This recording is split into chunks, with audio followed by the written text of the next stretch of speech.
Marcos, un honor que nos hayas abierto de nuevo las puertas de tu hogar. Gracias a Ina y gracias a ti por permitirnos entrar a esta intimidad y hacerte una entrevista. Te hicimos una entrevista el 11 de noviembre del año pasado. Recién había arrancado, estaba por tomar posesión Andrés Manuel y manifestaste tu punto de vista de cómo veías al gobierno democráticamente elegido de la Cuarta Transformación. Y ahora que estamos en el mes de junio del año 2019, tú que eres empresario y eres empresario turístico aquí de la zona de la Riviera Maya, quisiera saber cómo se sienten ustedes y los bancos, si es que trabajan con bancos, confiados en este nuevo gobierno o no. En fin, quiero tu opinión sobre el momento político desde el punto de vista empresarial que estamos viviendo ahora. Sí, mira, con mucho gusto. Primero te agradezco a ti y a tu equipo esta oportunidad de expresarme y saludo a tu público que te sigue en tu sistema de comunicación. Y se está percibiendo una crisis ahorita que se manifestó y se agudizó con el tema migrante y el presidente Trump. Es una buena oportunidad para analizar qué pasa. Comentaba yo hace un momento contigo de las crisis en México. La vez que Miguel Ángel Cornejo me invitó a dar unas conferencias sobre cómo salir de las crisis, y yo comenté que en vez de dar una conferencia de cómo salir de una crisis, iba a dar una conferencia de cómo vivir en crisis. En México, cuando no hay crisis, las inventamos. Y vivimos siempre en un estado anímico un poco de crisis.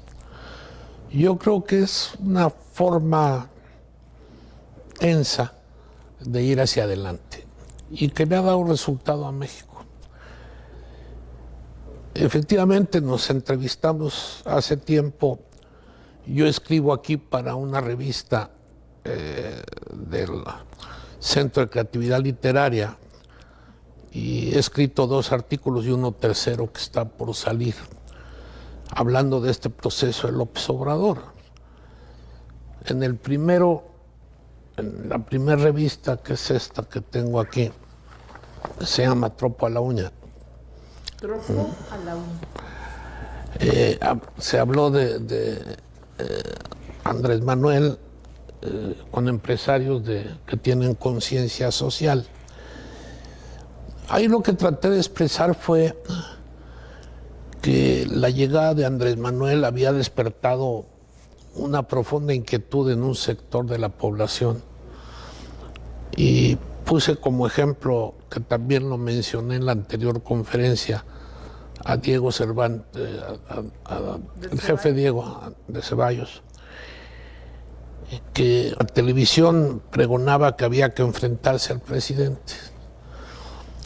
Y yo explicaba que desde mi punto de vista teníamos un presidente constitucional elegido por mayoría, por primera vez una mayoría real. No se había tocado elecciones por mayoría en el PRI, pero una mayoría real, que iba a tener su estilo propio de gobernar y que como empresario yo creía que era más favorable estar en línea con él que estar enfrentado. A mí la idea principal de él, de primero los pobres, me gustó. Creo que México había llegado a un punto en que era importante que un presidente volviera a tomar la bandera de los pobres y saliéramos de un neoliberalismo en el cual muchos de los empresarios tenemos coincidencias, pero ese neoliberalismo en México se había pervertido, no corrompido, pervertido, que es diferente. Es peor. Es un poco peor. y ya la política mexicana era manejada por políticos verdaderamente traidores a la patria, ¿no? Ya no bandidos, sino auténticos depredadores, en donde ya los fraudes de miles de millones se publicaban en el periódico con una naturalidad absoluta. Y hablábamos de los gobernadores como el que tuvo Quintana Roo, que no solo se depredaron el presupuesto, sino ya se habían ido encima de despojar a la iniciativa privada de sus bienes. Y no solo en Quintana Roo. Esto de despojar a los bienes de iniciativa privada se estaba dando también en varios estados del norte. De tal manera que ya no solo se conformaban con robar del presupuesto, sino ya querían robarle a la iniciativa privada su patrimonio. El hecho de que surgiera un presidente popular obedeció a dos razones. La primera, al hartazgo nacional de los políticos vigentes, tanto en el PRI como en el PAN como en el PRD.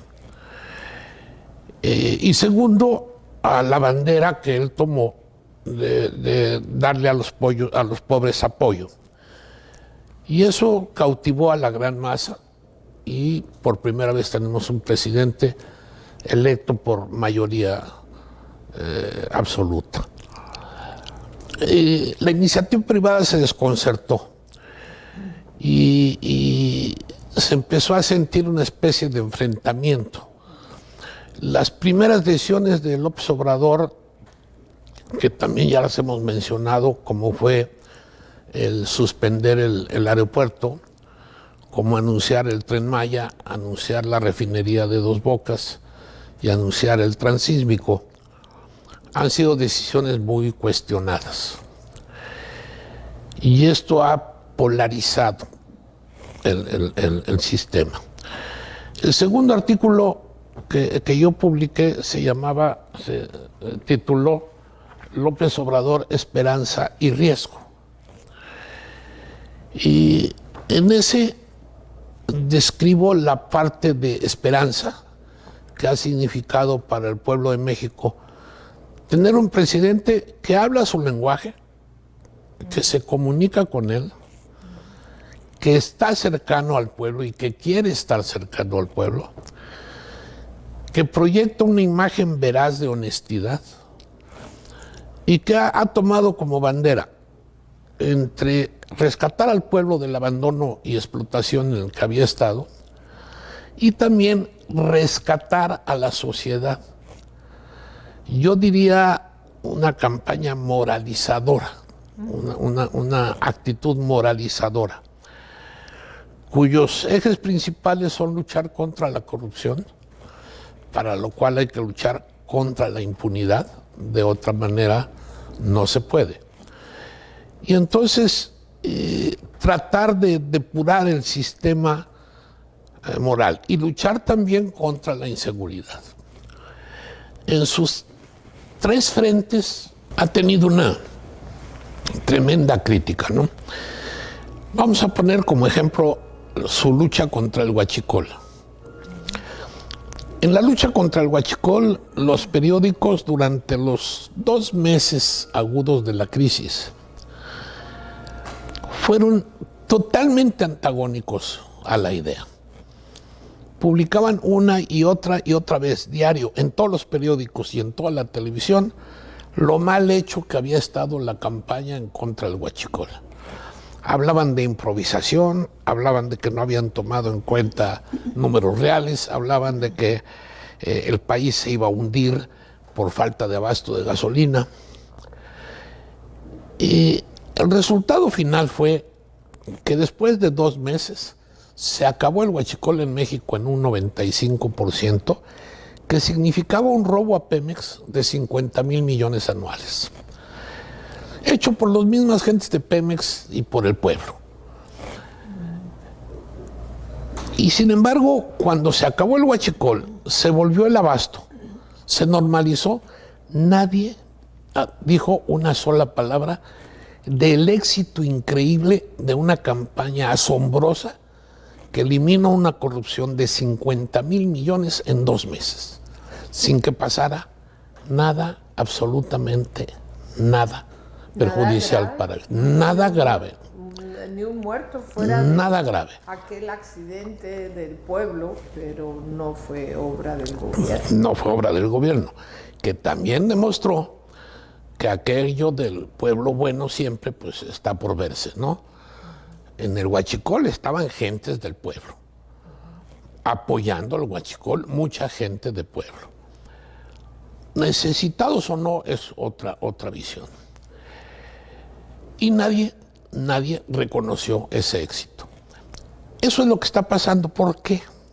¿Cuál es la razón? La razón acaba de aflorar hace muy poco y tú la debes haber leído. Cuando destapan los famosos moches que los periodistas han tenido a través del sexenio anterior. Periodistas como López Dóriga, que recibieron 240 millones de pesos, hasta periodistas que recibieron 1.200 o 1.200.000, que no dejan de ser 100,000 pesos mensuales. Pero los miles de millones que se distribuían de dinero en la prensa, no solo a los periodistas, a la prensa en sí misma, y los miles de millones que se iban para Televisa y las televisoras en general, él los recortó.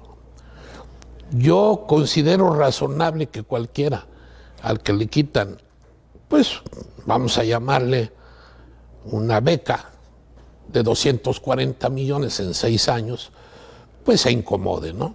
Claro. Se incomode un poco. Y un dueño de empresa como Televisa, que sus acciones valían 210 pesos, estén valiendo 40, pues también se incomode un poco. Un poco. Y eso significa que tiene ahí un frente. Que lo odia. Que lo odia, que auténticamente lo odia.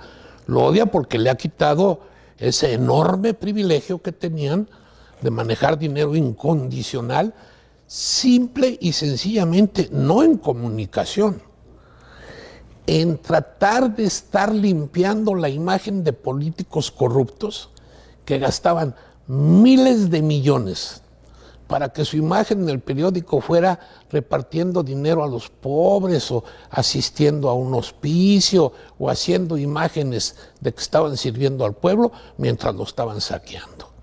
Y la prensa y la televisión recibiendo el dinero para publicar esas imágenes teóricamente depuradoras o limpiadoras de la imagen de los políticos. Es duro que a uno le quiten un negocio así. También ha habido a través de la historia de México un sector empresarial que se ha enriquecido de grandes prebendas gubernamentales. Aflora la exención de impuestos por 200,000 millones de pesos. Con donaciones de impuestos asciende las empresas más ricas de México. Con donaciones que no dan ninguna explicación ni ninguna razón de por qué se llevaron a cabo. También, si yo tengo mis empresas que debo pagar 1,000 millones de pesos anuales de impuestos o 5,000 y me van perdonando 4,000, cuando me los dejan de perdonar, también me molesto un poco. También me incomodo en que ya no me perdonen 4,000 millones de impuestos que debo de pagar y me los perdonan. Entonces, no son enemigos de poco calado. Es gente muy dispuesta a invertir mucho dinero en perjudicar la imagen del que consideran su enemigo. Debemos entender que López Obrador tiene 30 años enfrentando miles de millones de pesos anuales de publicidad en contra de él. Y ese es un tema que poca gente comprende. Da la impresión de que López Obrador no reacciona, vamos a llamarle al castigo de la depredación que quiere hacer la prensa y la televisión de las cosas que hace, como que no los toma en cuenta. Como que lo ignora. Como que lo ignora. Y yo pregunto, ¿qué tipo de defensa tiene que desarrollar un ser humano que toda su vida profesional durante 40 años lo han atacado diario con un consumo de cientos de millones de pesos. Es lógico que el presidente, de alguna manera, se haya acostumbrado a esos ataques y de alguna manera se haya hecho un poco inmune, porque de otra forma estaría ya vuelto loco. Sí, destruido, ¿no? Destruido. No hubiera podido resistir. Para resistir esos ataques de toda la prensa y de toda la televisión, tiene que desarrollar un carácter y una visión particular. Entonces, bueno, esto ha polarizado las decisiones que él ha tomado. Y yo traté de explicar que no era fácil entenderlo, porque es un político que no habla el lenguaje neoliberal, no habla el lenguaje de números matemáticos económicos, habla un lenguaje moral. Cuando él sucede el accidente del Huachicol y dice en un discurso, le digo a las mamás de los jóvenes que le digan a sus hijos que no sean huachicoleros y que a ellas ya las vamos a ayudar, que no se preocupen, que les vamos a dar para que tengan de comer. Estamos hablando con un maestro de escuela, estamos hablando con una gente de una ingenuidad asombrosa y de una buena fe asombrosa, que considera que todavía hay forma de establecer un diálogo moral en una sociedad que se ha vuelto amoral. La cultura de las masas es una cultura que se ha sustentado en la destrucción de aceptar que existe una verdad única y universal. Es una cultura que se ha sustentado en la desaparición del concepto de Dios. Como tal, ahora lo común es decir, cada quien tiene su propia verdad y aquel que se expresa así parece intelectual, parece inteligente. Cada quien tiene su propia verdad, no hay una verdad única. Ese tipo de visión que además pregona que lo importante es la vida, la experiencia de hoy, aquí y ahora. No hay un futuro previsible. Lo que ha pasado en el pasado no tiene significado. Es la cultura de no leer, es la cultura de ver el aparatito diabólico mañana, tarde y noche. Es la cultura de recibir información sin procesarla. Esta cultura es muy susceptible a los medios. Cree lo que le dicen, no cree lo que piensa, porque no piensa. ¿Por qué es así? ¿Cuál es la razón? Hay una motivación para la cultura de las masas. Desde principios del siglo pasado, en Europa, antes del fascismo, se observó que el fascismo venía a través de esa nueva visión de la cultura de las masas, en donde pregonando lo que la gente aspira, como manifestando que puede ser real, la gente cree. Y la gente cree que puede transformarse el mundo y que van a tener la panacea. Y eso es lo que se llamó fascismo. El fascismo planteó eso a las grandes masas alemanas y posteriormente más allá. Y hubo gente que lo creyó, que creyó que esa era la solución. En la posguerra, durante la guerra y la posguerra, esta cultura de destruir el pasado de los cimientos europeos, que creían en la belleza, en la justicia, en la verdad, en el sentido de la vida y el sentido místico religioso de la vida, en el cual se sustentó la cultura europea, desapareció en Europa y trasminó a Estados Unidos. Y se ha vuelto la cultura casi universal. México no se quedó fuera de ese fenómeno. Fuimos incluidos en ese fenómeno de la cultura de las masas, en donde lo que importa es lo inmediato, el resultado de aquí y ahora. Dentro de esa cultura es perfectamente acomodaticio la cultura de los moches del pan, o la cultura de la estafa maestra, o la cultura de las estancias infantiles sin ninguna regulación. La cultura de los organismos descentralizados corruptos, ya no sujetos al poder porque son descentralizados y autónomos. Toda esta cultura depredadora de la sociedad es muy propicia cuando no hay valores, cuando cada quien tiene su propia verdad. Y tenemos, por ejemplo, las confesiones escritas de la esposa del señor gobernador de Veracruz, que decía: me justifico mi riqueza. Hay razones para que yo tenga esta abundancia. Yo me lo merezco. Yo me lo merezco. Yo merezco la abundancia. Entonces, claro está que cuando la gente empezamos a ver que el dinero mal habido tiene el mismo valor que el dinero bien habido, cuando mi exgobernador de este estado, su hijita cumple 15 años y le hacen una fiesta de 3,000 invitados, y la gente considera un honor ser invitada a esa fiesta, pues es donde entendemos por qué suceden las cosas que suceden. Y esa es la lucha que López Obrador decide llevar a cabo. Ese es el tema de mi tercer artículo. Es un poquito cansado, pero te voy a leer lo que es el objetivo general y los principios rectores de un plan nacional de desarrollo que plantea López Obrador. Porque aquí se va a entender la sustancia del pensamiento de López Obrador. Este fue el famoso segundo anexo que hubo del plan de desarrollo. No sé si te acuerdas que publicaron el de Hacienda y luego publicaron el anexo que publicó el presidente, en el cual él dice los principios: honradez y honestidad, no al gobierno rico y al pueblo pobre, nada al margen de la ley, por encima de la ley nadie, economía para el bienestar, el mercado no sustituye al Estado, por el bien de todos, primero los pobres, no dejar a nadie atrás, no dejar a nadie afuera, no puede haber paz sin justicia.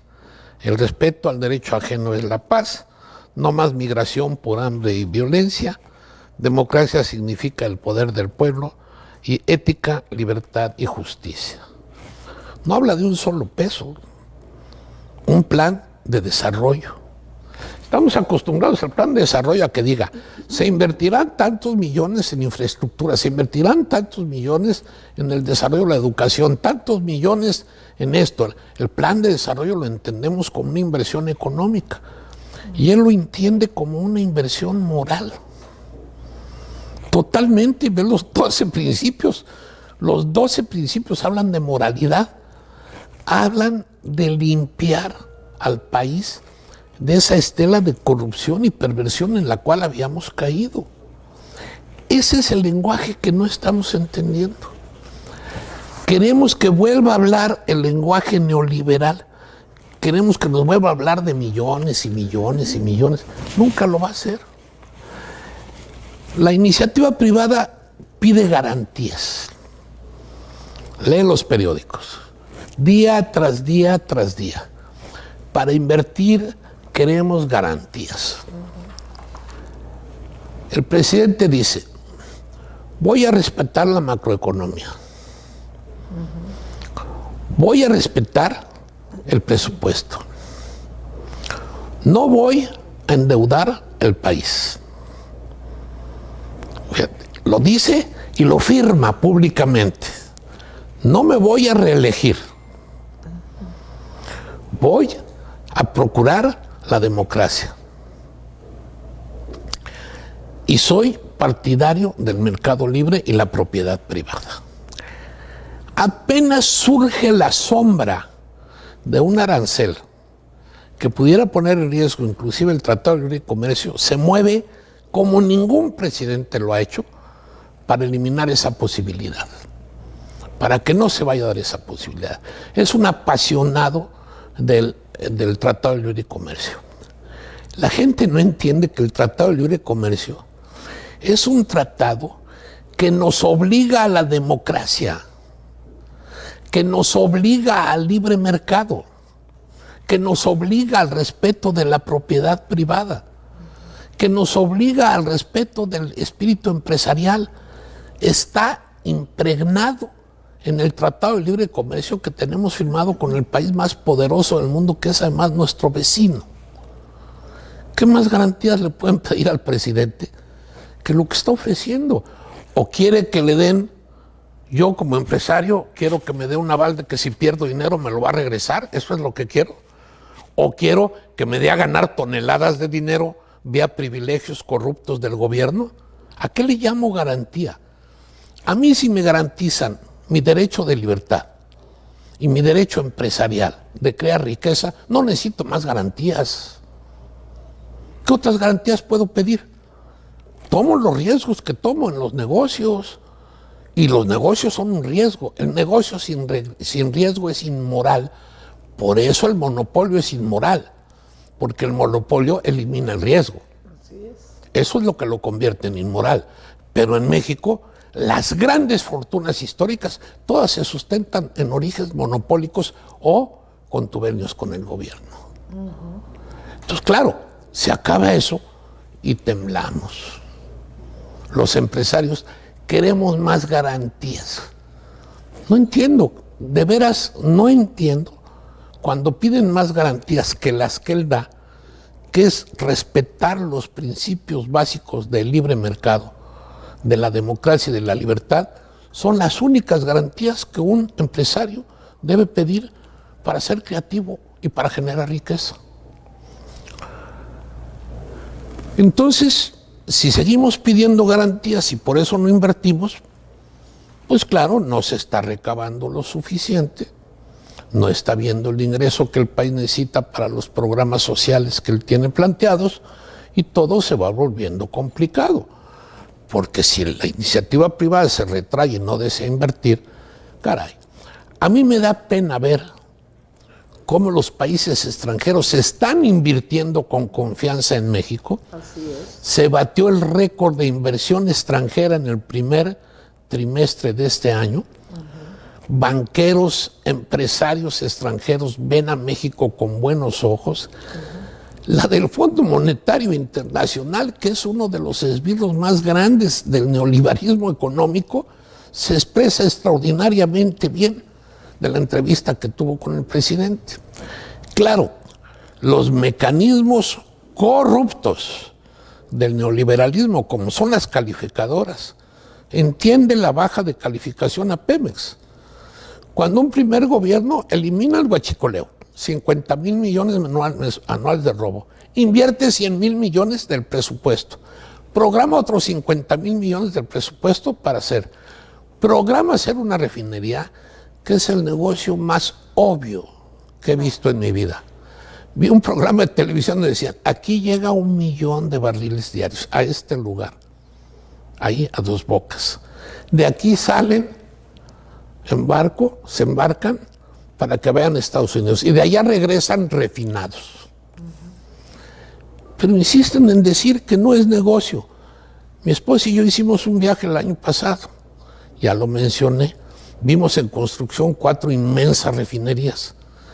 Y entonces yo digo, debe haber multimillonarios que les encanta perder dinero invirtiéndolo en refinerías. Tenemos el petróleo, tenemos la tecnología, tenemos Pemex, y decimos que refinar no es bueno, que es mucho mejor comprar refinado y vender crudo. Cuando ya tú tienes esos argumentos, es porque ya perdiste totalmente una visión razonable de la crítica. Ya dices cosas aberrantes porque sabes que las aberraciones dichas 1000 veces se vuelven verdades. Y como tienes el instrumento de la prensa y de la televisión para decir 1000 veces, ya el pueblo de México está convencido que la refinería es mala. Así de sencillo, así de fácil. ¿Verdad? Ahora, también titulé ese último artículo Esperanza y Riesgo. Y vas a entrar ahora al lado del riesgo. Yo no defiendo a López Obrador, en cuanto a cierto tipo de declaraciones que hace. Como decimos, se pone de pechito para que le den, ¿no? Es indudable que él tiene un estilo de gobernar totalmente personal y totalmente simplificado. Su estructura mental no es una estructura compleja. Si él tuviera una estructura mental compleja, ya se hubiera vuelto loco. Él tiene una estructura sencilla, clara, pragmática. Él quiere el bienestar del pueblo y quiere que México sea un país productivo y en desarrollo. Ama a México. Escribí una frase de la cual no creo arrepentirme después. Es el mejor presidente que yo he conocido en mi vida porque ama a México y es una buena persona. Yo creo que es el primer presidente que tenemos que ama a México y es una buena persona y honesta. Yo no quiero decir que no haya otros presidentes que pudieran haber amado o que no tuvieran ciertos toques de honestidad. Sí los ha habido, pero no con la pasión con la que él desarrolla esas visiones que tiene. Y yo creo que es un principio extraordinario para gobernar.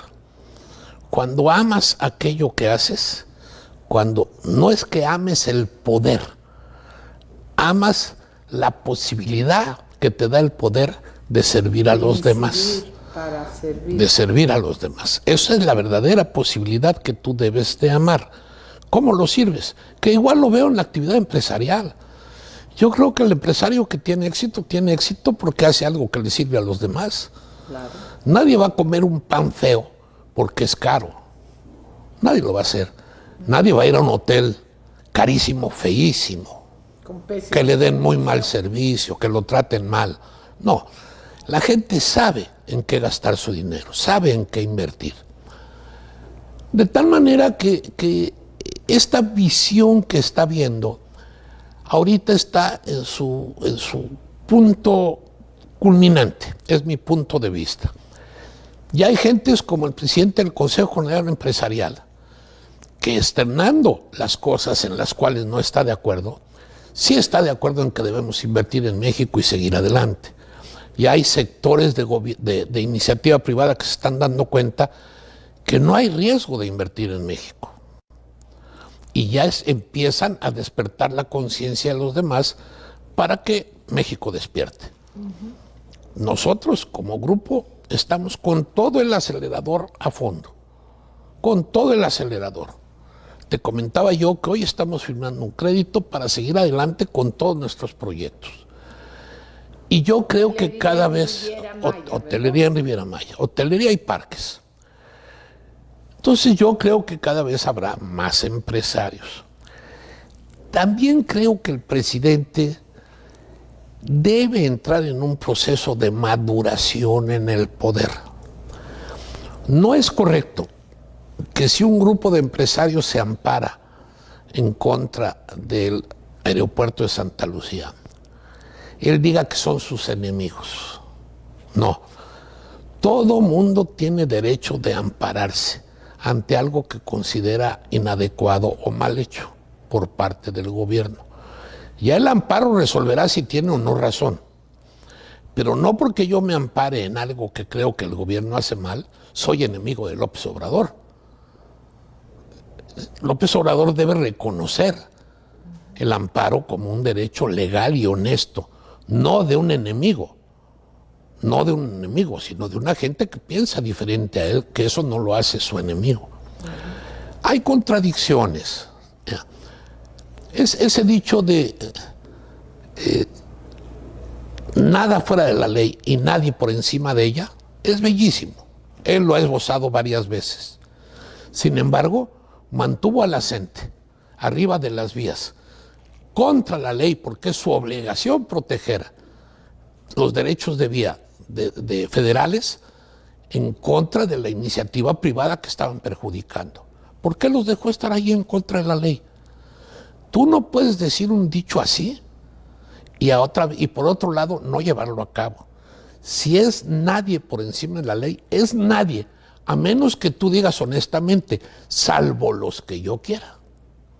Entonces, si tú dices, nadie por encima de la ley, salvo los que yo quiera, estás siendo honesto. No sé si me explico. Perfecto. Entonces, él debe ser cuidadoso con eso. Él ya es un presidente. Él ya está gobernando para todo el pueblo de México. Y en ese sentido debe madurar. Es mi punto de vista. Lo cual no tiene nada que ver con sus programas y el fondo de sus programas, en el cual yo soy profundamente devoto. Y el segundo punto de lo que yo llamo riesgo. Él está integrando, porque no ha existido, el partido Morena. El partido Morena es López Obrador, no existe un partido. Pero él ya lo está integrando, ya creó su Instituto de Capacitación Política de Morena. Y Morena está configurado por 3 grupos. Un grupo conservador, tranquilo, partidario del libre mercado, en donde por fortuna ahorita están las posiciones más importantes del gobierno. Un núcleo central, de como siempre la gente de centro, que puede ir a la izquierda o a la derecha, dependiendo cómo se mueve el asunto. Y un grupo de izquierda, entre los cuales hay radicales. Radicales de pasar leyes como la que pasaron a oscuritas del Departamento del Distrito Federal en el Congreso, en donde al inquilino lo hacían prácticamente dueño de la casa que rentaba. Si tú rentabas un departamento o una casa, prácticamente perdías todo derecho sobre esa propiedad, a favor del inquilino que rentaba. Y la pasaron. Que después de pasada se hayan dado cuenta la gente y reaccionaron con violencia y la retiraron y ya la están modificando, no quiere decir que no la pasaran. No se te olvide que las fuerzas de izquierda están formadas por gente, primero, idealista. Gente que le duele la injusticia de los que tienen mucho y los que tienen poco. Gente que es activista. También normalmente es gente que no tiene capacidad de agregar valor económico a su actividad. ¿Por qué? No lo sé. No son aptos para ser grandes empresarios o grandes transformadores del medio físico que les rodea. No lo son.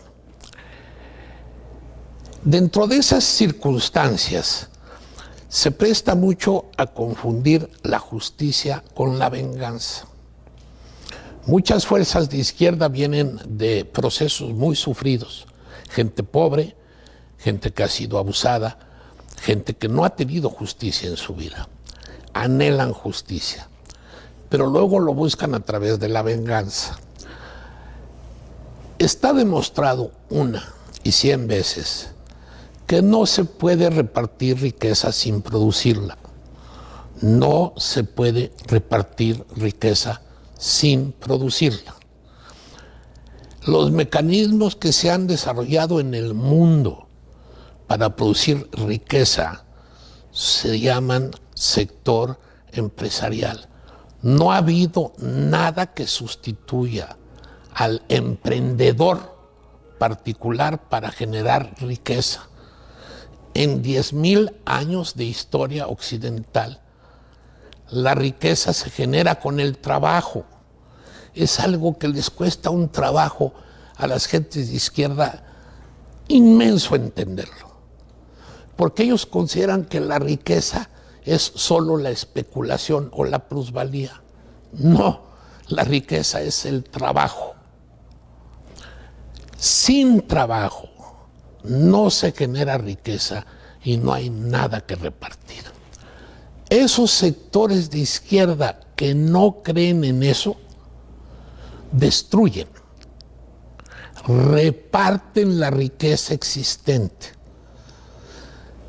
basados en principios como que es más fácil que un camello cruce el ojo de una aguja a que un rico se vaya al cielo.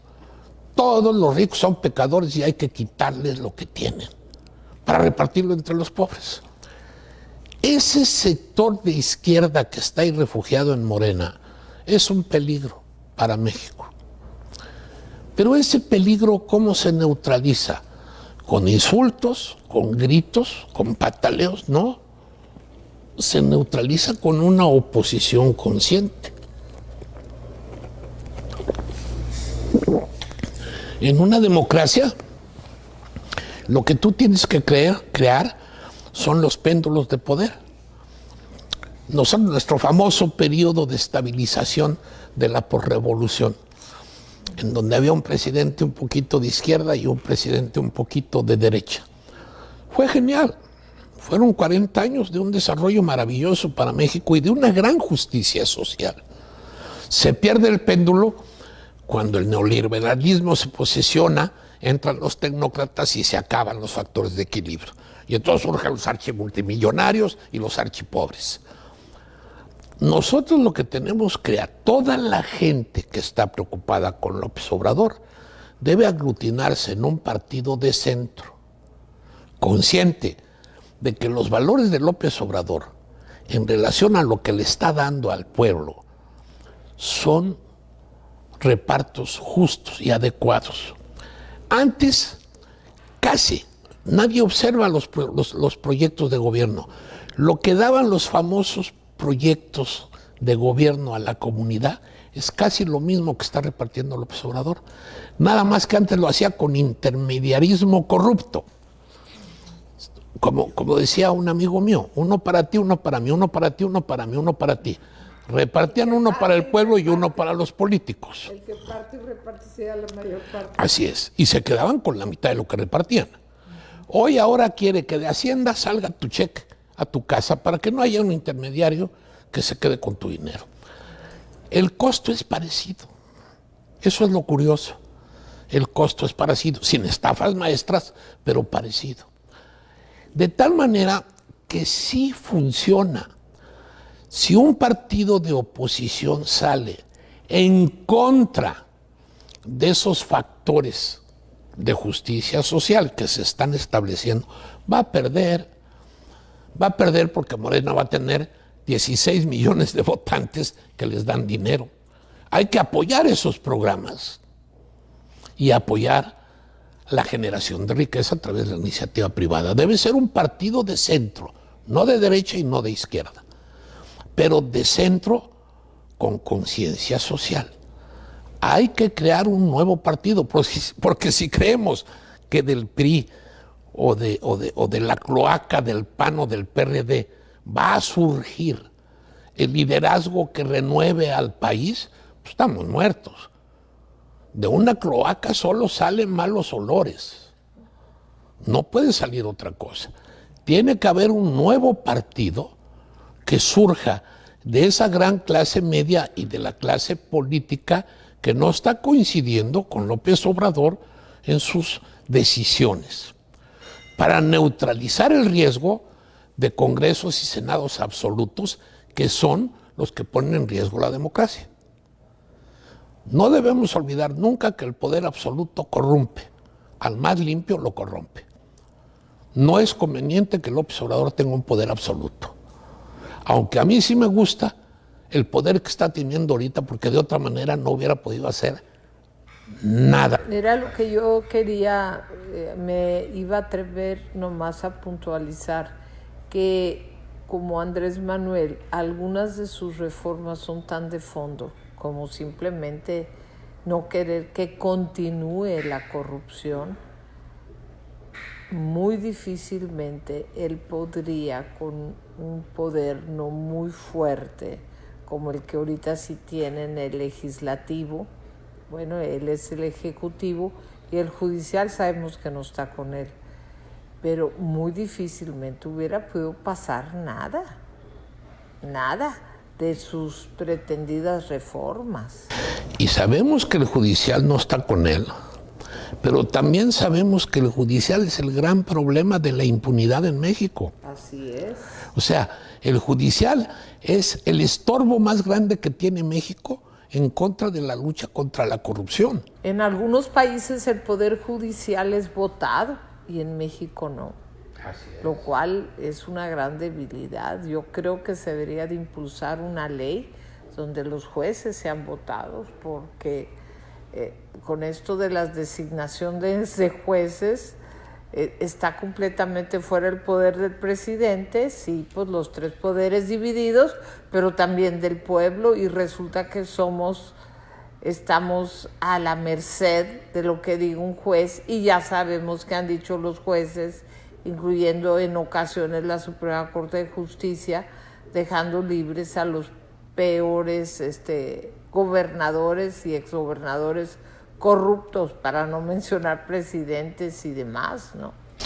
Bueno, uno de los problemas que le reclaman a López Obrador es ¿por qué se habla tanto de pureza y de anticorrupción? ¿Por qué no mete a los anteriores funcionarios y presidentes corruptos a la cárcel? La gente no se da cuenta que si los metiera saldrían. La ley anteriormente no penaba el que tú le robaras al gobierno lo que quisieras. Te penaba con suspenderte tus derechos políticos, pero no te exigía ni siquiera que devolvieras el dinero. La reparación del daño. Entonces, si López Obrador gastara toda su energía en meter a unos 10,000 políticos y funcionarios corruptos del sexenio anterior, le saldrían los 10,000 después de meterlos a la cárcel, saldrían libres. Sería un absurdo que él se lanzara a perseguir gente que va a ser juzgada con la ley del momento, porque no pueden ser juzgadas con la ley de ahora. Serían juzgadas con la ley que existía cuando robaron. Saldrían libres. Aquí en el Estado, cada mes meten gente a la cárcel del sexenio anterior y cada mes salen. Es como le llaman, un carrusel, ¿no? Entran y salen, entran y salen, entran y salen. ¿Qué se gana con eso? Ninguno devuelve el dinero. Creo que de los miles de millones que se han robado han devuelto 25 o 28 millones y les han puesto multas de 8,000 pesos. Entonces, es un ridículo, es un ridículo. Pero sí es real que esa tendencia a la izquierda, de ese grupo de izquierda radical que existe en Morena y que se puede organizar, sí significa un peligro para México. ¿Cómo neutralizarlo? Con democracia. Es la manera de neutralizarlo, que exista un equilibrio de poderes. Y apoyar al presidente para que depure de alguna manera el Poder Judicial. Yo estoy de acuerdo en la independencia del Poder Judicial. Es correcto, son 3 poderes que deben ser independientes. Pero si sabemos que está corrupto, si ahorita un ministro de la Suprema Corte está en sospecha de haber estado coludido con el anterior presidente en negocios importantes que fueron fraudulentos, esas cosas no se pueden tolerar. No se puede tolerar que porque hay independencia un juez se dedique a sacar y a sacar y a sacar delincuentes, porque es incólume, es intocable. No debe ser de esa manera. ¿Cómo debe de ser? A mí la propuesta que tú haces me parece la más inteligente. La reforma que se debería ver en el Poder Judicial es que el Poder Judicial debería ser electo. En Estados Unidos, acuérdate que a su sheriff lo eligen los pueblos. Y también eligen a sus ministros de Suprema Corte, aunque son también sugeridos por el presidente. Pero el peso de los congresos son más fuertes. Entonces, llegar a un equilibrio. La manera de evitar el riesgo de una derecha extrema o de una izquierda extrema es la democracia. Esa es la forma en que debemos enfrentar el riesgo. Generar, coadyugar los que así deseen en la formación de un partido que se oponga a los extremos. Y de esa manera darle al país estabilidad. Si todos estamos con él en lo que todos queremos estar, por ejemplo, desde que soy niño oí que al gobierno se le debería adelgazar, que el gobierno gastaba mucho, que era un derroche el gobierno. El presidente se lanza en contra del derroche, corre aviadores por miles, asesores por miles, vagos por miles, inútiles por miles, despide 100,000 gentes, que me parece poco los que ha despedido, y todo mundo encima de él. Injusto, canalla, despide injustamente, deshace el gobierno, no tienen qué comer, que busquen trabajo. Claro, se acostumbraron a comer sin hacer nada. Y vuelvo a lo mismo. Si yo como bien sin hacer nada y alguien me quita la comida, no me gusta, no me cae bien. Esa es una realidad. Entonces, bueno, en esta época de crisis, para mí, pues es la 27, ¿verdad? La 27 que has vivido. Que he vivido. Y no me espanta ni me preocupa. Los inversionistas, que hagamos inversión en las condiciones actuales, nos va a ir bien. Porque a México con López Obrador le debe ir bien, a menos que se lo impidamos a propósito. Y pareciera que quieren que Andrés fracase. Una derecha, una cantidad de publicaciones de radio, televisión e impreso, ¿no? O sea, está nomás, es que si estornuda, está mal el estornudo. Lo que haga. Lo que haga. Lo que haga. No podemos detallar. La prensa y la televisión mexicana, lo que haga el presidente se lo va a criticar mientras no le regrese los privilegios de miles de millones que los gobiernos anteriores le daban. Eso no hay nada, no hay manera de evitarlo. El problema es cómo eso influye en el ánimo de nosotros, los ciudadanos. ¿Ya? Y en mi punto de vista está influyendo mal. Se está creando efectivamente se está polarizando, pero el presidente no está polarizando la prensa y la televisión en busca de beneficios sucios. Esa es la realidad desde mi punto de vista. El pueblo de México no está polarizando, el pueblo de México está con López Obrador. Si entendemos el pueblo humilde, el pueblo pobre, ese está con López Obrador. Y no tiene duda, y eso se ve, se siente, eso no hay discusión.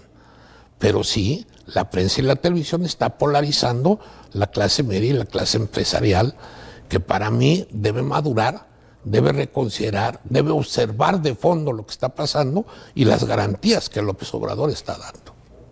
Pues muchísimas gracias, Marcos. Me parece extraordinaria tu punto de vista y deseo de todo corazón que esta entrevista sea vista tanto por el pueblo como por los empresarios, como fue así la vez anterior, que tuvo más de 500,000 visitas. Gracias, Marcos, de nuevo. Gracias a ustedes por darme la oportunidad de expresarme. Muy amable por abrirme las puertas a los dos, a Ina y a ti. Y bueno, me voy sumamente satisfecha de esta venida a Cancún a visitarlos. Gracias a ustedes y gracias a tus técnicos que nos acompañan. Así es, muy agradecida. Hasta luego.